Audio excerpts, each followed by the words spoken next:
Hi Virgo, and welcome to your reading. This is a reading for Virgo, Sun, Moon, Rising, Venus and Mars for December 2021, but this reading can also be accurate for any other time you find it or this reading finds you. In the beginning of the reading, I'm talking about general energies. In the second part of the reading, I will go into a relationship and love dynamic. This can be any relationship, but I'm mostly concentrating on romantic love and on partnership. So stay tuned for the second part, and in the end of the reading I will also draw some charms exclusively for the English speaking channel. I do these readings in German also on my German channel, so check that out if you're a German speaker, and that's also why the cards are already out. So yeah, let's get started, Virgo. We have an eventful month with a new moon solar eclipse. We do have Venus going retrograde in Capricorn, which is really about a testy period when it comes to love and money, but also a very good solid period to go back maybe to the past and check on things that worked or that didn't work, and to maybe reset boundaries with people. So it's a really fruitful period for love and for money, because we're really checking on where we have to put the work in to have good results, and how do we really accomplish our goals. That's very much Capricorn.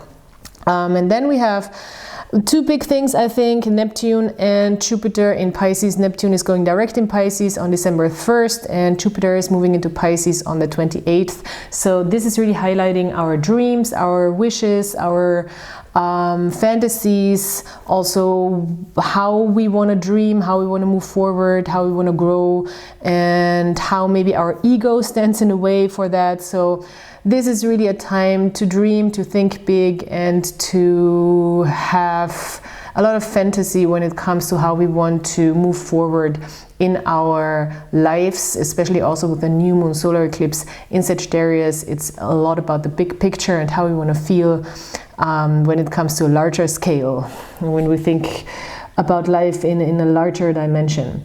So Two of Swords, Seven of Cups and the Nine of Swords paired with the Knight of Cups here.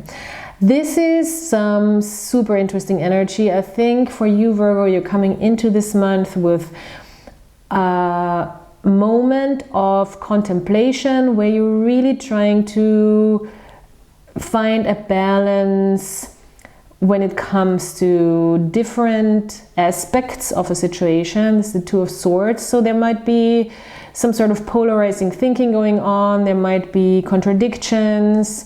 And the challenge here is with the Two of Swords to really find the middle ground, to find peace within yourself, to move forward with a decision, even though things might be contradictory or might not add up, 100%.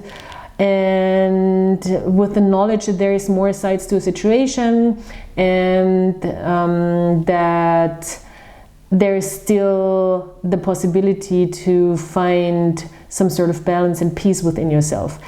It's a challenge, I think, especially for Virgo, because you guys like logical stuff, It's like, I think when there is just like contradictory energy or polarizing energy or dualities, that might be irritating, but at the same time this card is called peace, so it also is asking us to distance ourselves a little bit from our emotions and not be too much in your emotional realm, which I think for you is going to be again, as I said, a challenge, because with the Seven of Cups we do have a situation where we are not really fully sure about our emotions, where we kind of feel all and nothing at the same time, mixed feelings, mixed emotions. We kind of are unsure about how we feel. We might have a lot of options. We might have a lot of different life situations where our emotions are going to, and it's just very consuming. I feel like the Seven of Cups, especially in this deck, is a card of emotions being very consuming, a little bit draining even. So we have all these feels. We have a hard time really grasping them and really categorizing them and really defining them, and therefore it might have a sense of heaviness in a way, you know. So with the Seven of Cups in general, especially in the Rider-Waite deck, we do have this sense of confusion, you know. What do I actually want? There's all these options, there's all these things, there's all these things that would, in theory, make me happy, I know could give me positive feelings, but still there is some sort of insecurity in which direction to go, and some sort of darkness and not knowing. I think in this case, in this reading, the Seven of Cups is really important to be appreciated as a card of imagination as well, and of allowing yourself to imagine the scenarios, to go into your fantasy, but at the same time understand that it is in your imagination. You know, it's not about censoring your imagination, it's about understanding that there's something creative going on in your mind that is not necessarily in tune with what's actually happening, if you know what I mean. So, and appreciating that, you know, appreciating your mind and your emotions and your creativity for that skill. It is a skill, especially with the Knight of Cups. We have again that master of that skill. The Knight of Cups has mastered basically his imagination. He's the artist. He's the therapist. He's the very deep, emotional, sensitive king, or in this deck, knight. So he has mastered his fantasy world, his emotional realm, and he, without shutting it down, knows how to control it to his advantage, to be able to bring forward this cup in a very, I mean, this is a very performative way. So he's the artist, you know. He might be a little exaggerated when it comes to bringing out his emotions, but he's really only underlining and highlighting what other people might, you know, brush under the rug. This is interesting what's coming through here for you. Because you have the Nine of Swords here, and that brings an energy of self-attack. When I see the Nine of Swords, I see a person attacking themselves for feeling bad. You know, that just doesn't get us anywhere. It's like kicking somebody who is on the ground. And especially if you do that to yourself, then that's very cruel. And that's why this card in the Crowley deck is called Cruelty. It is also an energy of not being able to stop thinking. It is the Swords energy, which is mental energy, thinking, ideas, things that happen in your head, and it's Mars in Gemini. So you're ping-ponging in your head, and it's really an energy of driving yourself crazy. So obviously we don't want that.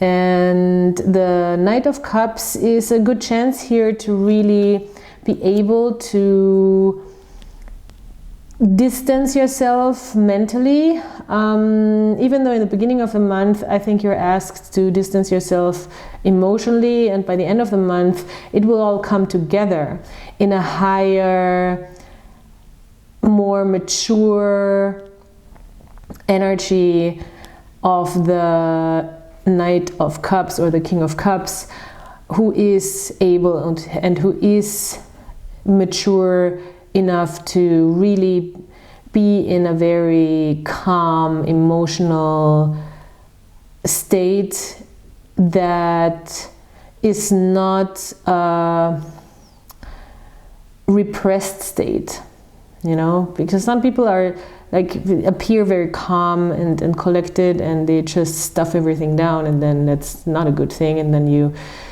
touch them in the wrong way and then they explode, you know. But this is not what the Knight of Cups is all about. The Knight of Cups very much understands how to cope, and he's mastered how to cope, and maybe even through creative expression of his feelings. So if that's something that's helping you, if you're some sort of artistic person, or if that's something that gives you relief or gives you a good feeling or you enjoy doing, then that's a good way to do so by the end of the month. I see dancing, because we have this exchanging gifts card here, so maybe you're a dancer. Also pets can help you, and pets can really be a gift right now. Especially cats. Cats are really inspiring when it comes to being expressive of their emotions. They can't be deceptive, but when they feel bad, they will let you know that they feel bad. When they feel good, they will let you know that they feel good. They are not just like, they are not really having a mask. I think they can be assholes, if you know what I mean. But they are not really hiding their emotions. And maybe that's something you can really learn right now if you are dealing with cats. So let's look at a relationship situation here. It's interesting. We have the Justice card on your side, Eight of Swords in reverse on the other side, and then we have this Wheel of Fortune here. And the Wheel of Fortune in this deck, I love it. It is showing the whole zodiac, and it has this axis, interestingly enough, where all the planets are lining up from the 5th house to the 11th house. So the 5th house is about romantic expression, romantic love, playful love, and those early playful stages and passionate stages of relationships. So I think this alignment of how do you live and self-express when it comes to your romantic life with the 11th house, and how do you align that with how you live outwards in communities, with your friends, with society as a whole. So how does that fit in? How does your self-expression when it comes to relationships, partnerships, and your authentic self and your playful self, how does that fit in with society? Maybe it's a very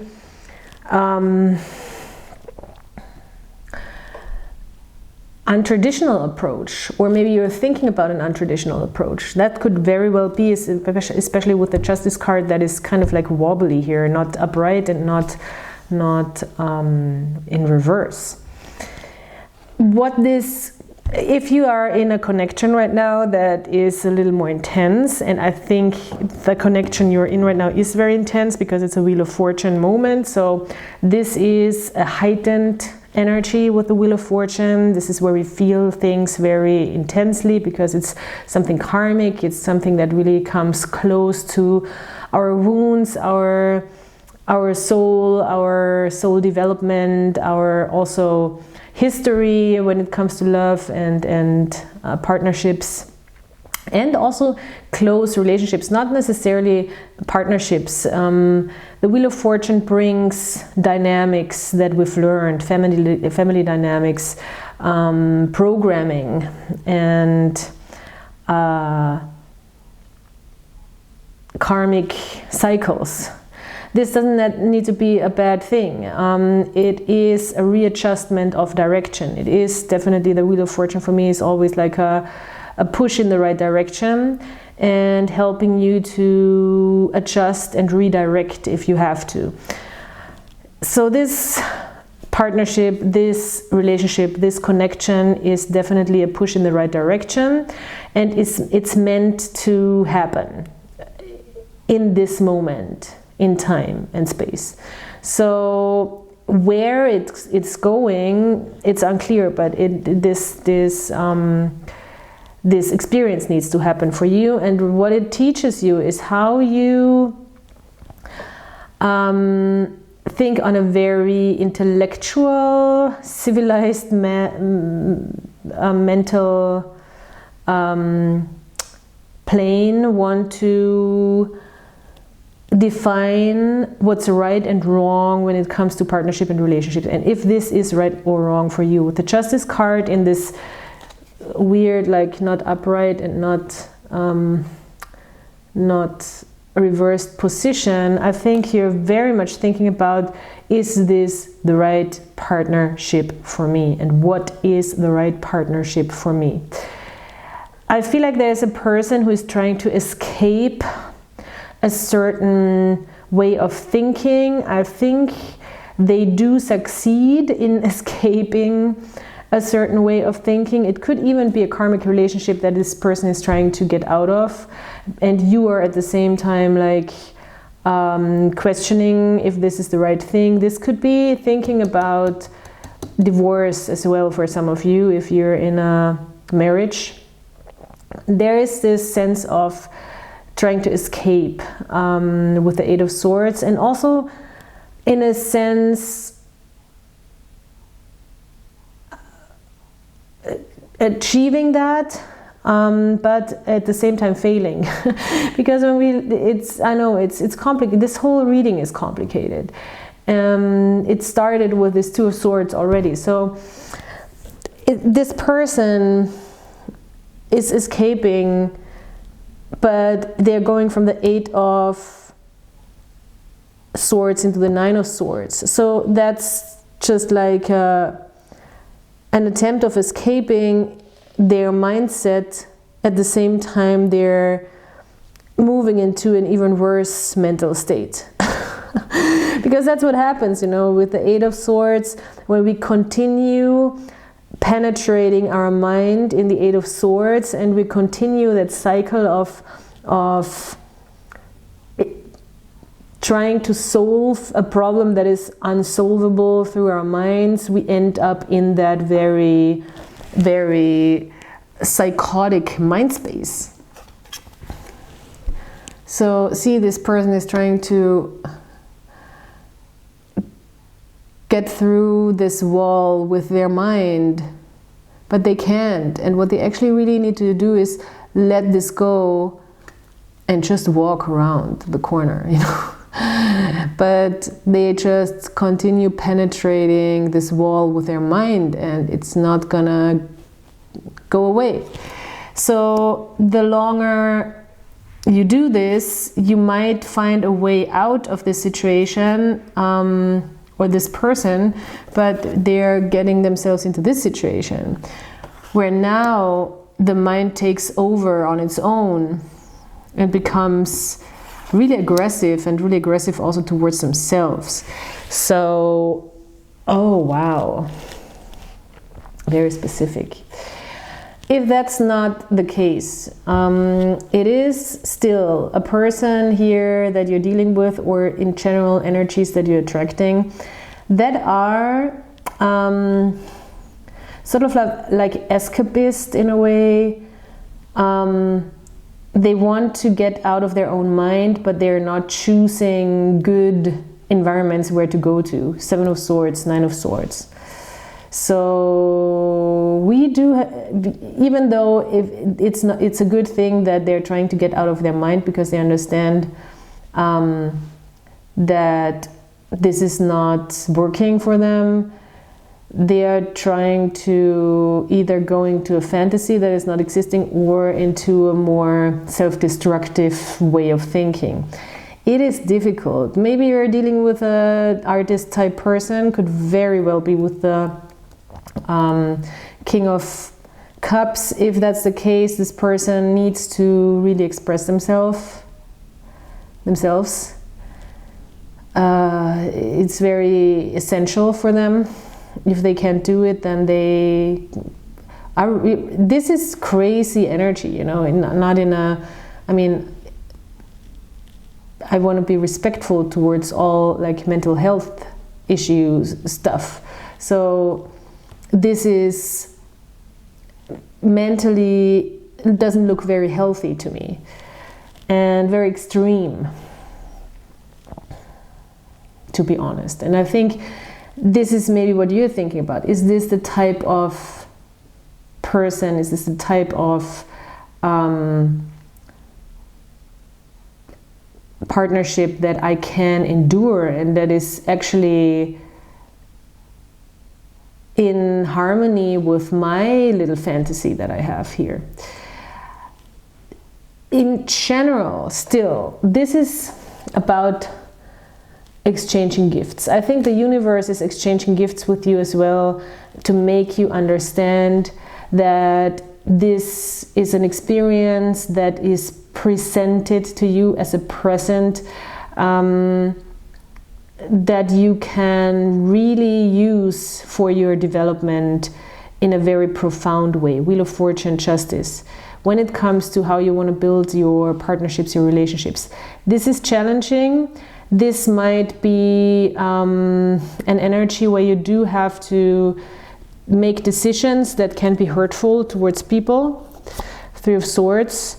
But underneath the Three of Swords, we do have a Ten of Discs. So this is really about coming closer to the full picture of what you want to build in this life. Ten of Discs.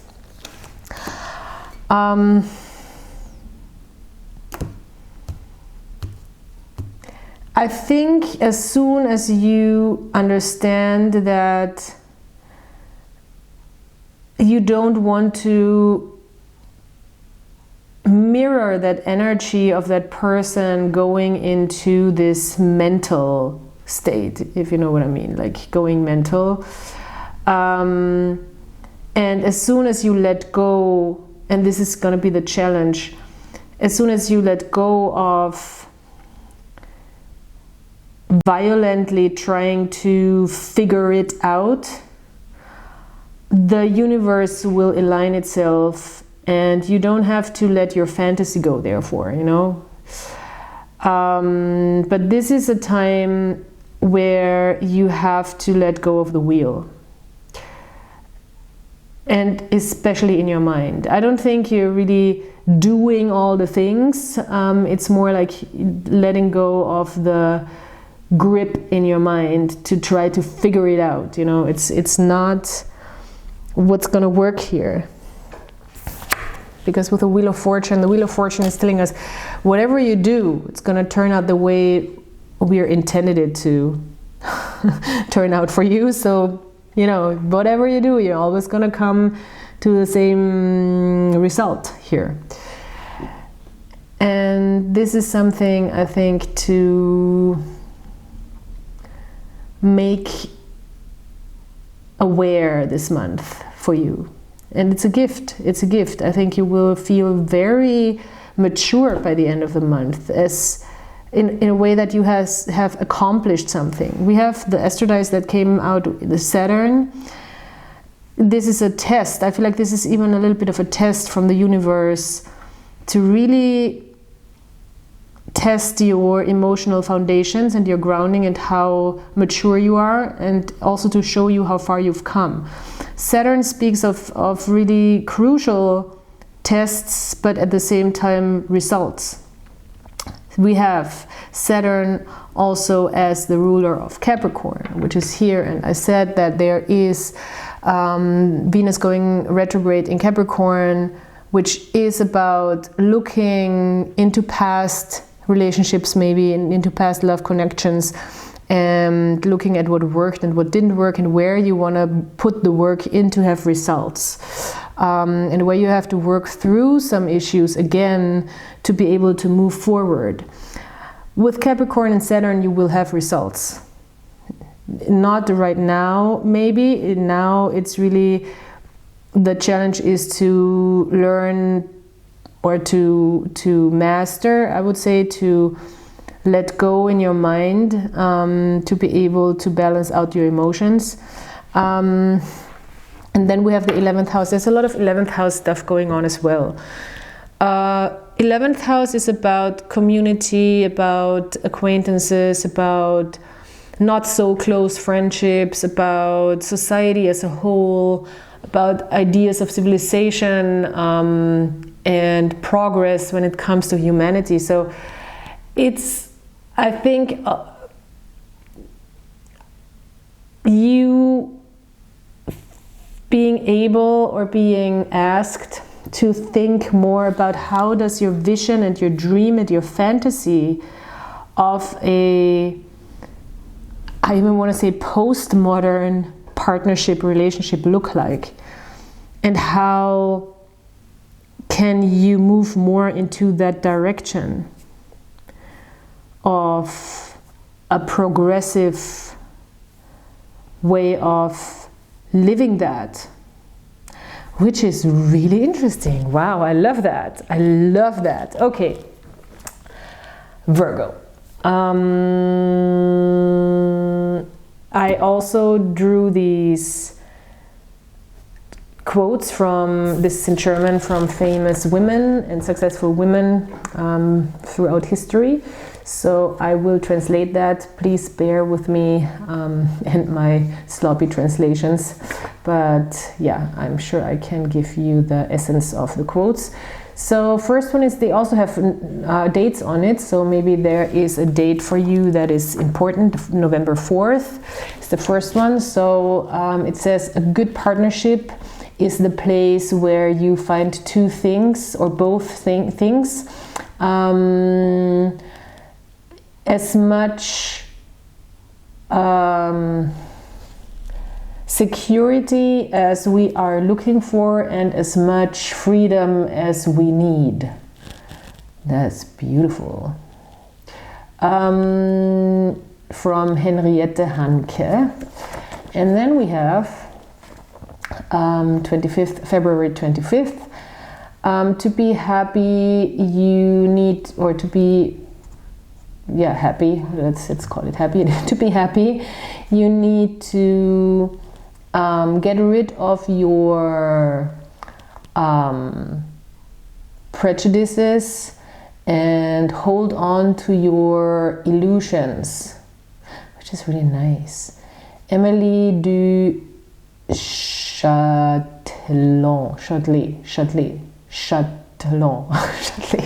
My French is mediocre at best. So yeah, I'm sorry. So get rid of your expectations in a way as well, you know, or your illusions and your fantasies and your dreams are important to hold on to, but don't let the prejudices stand in the way of that. So that's what I see. Okay, let's pull some charms. Those readings are long. For some reason, they just want to become longer. I'm not going to fight it. Just had 3 stones in my hand.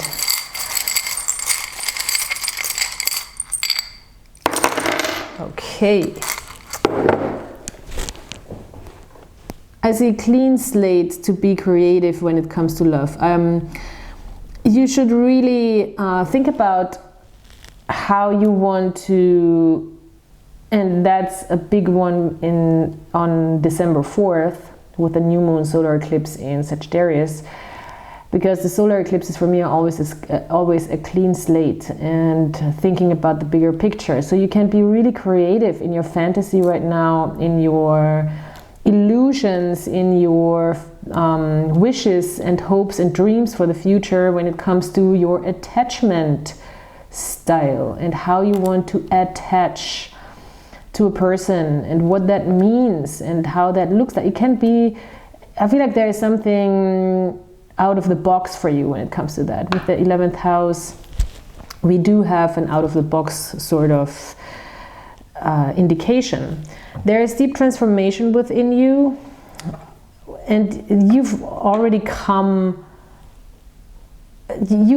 went through a death rebirth kind of situation, I think, when it comes to love. And this can have to do even with the Saturn cycle in Capricorn a couple of years ago. So before Saturn moved into Capricorn, also Pluto is still in Capricorn. So yeah, there is some really deep transformatory energies here, dark energies as well, which means we're going into the dark and learning more about what we don't know about ourselves. It might be a little scary, but at the same time it helps you to really find a spark, and I feel like not even necessarily with a certain person, but find a spark for life and relationships and partnerships in general.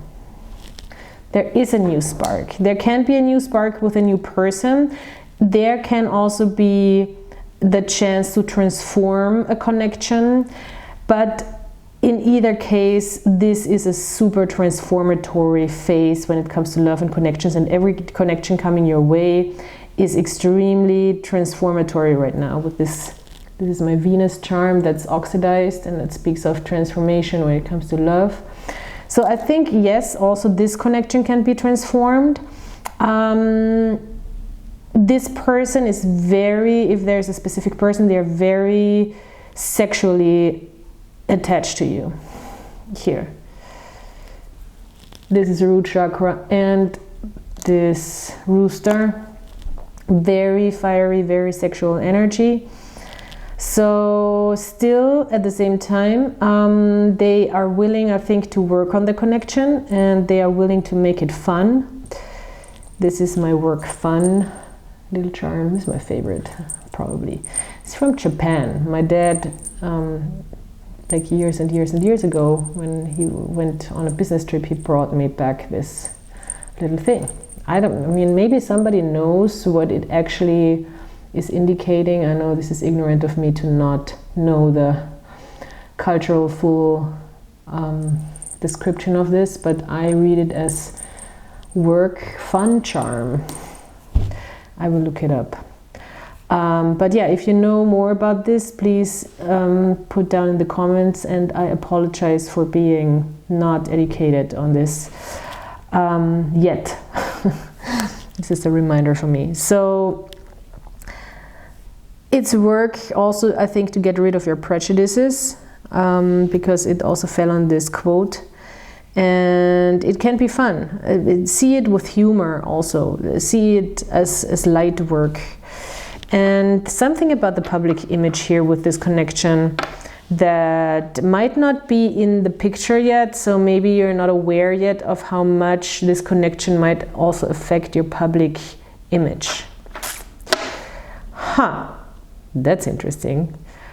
So yeah, I think that's the end of the reading. That's how I want to close this. Thank you so much for being here. Thank you for liking, subscribing, commenting. Please, please, please. It's really important to support and to help me penetrate the algorithm a little more. So every like, every comment, every subscribe helps. And of course, you get all the notifications if you click the subscribe and the notification bell next to the subscribe button. And I hope you come back next time. Thank you so much for being here. I hope this works for you and you can work with this and this helped. And I'm excited to do another reading for you. And in the meantime, I wish you all the best and have a great December, great holidays, and I'll talk to you soon. Bye.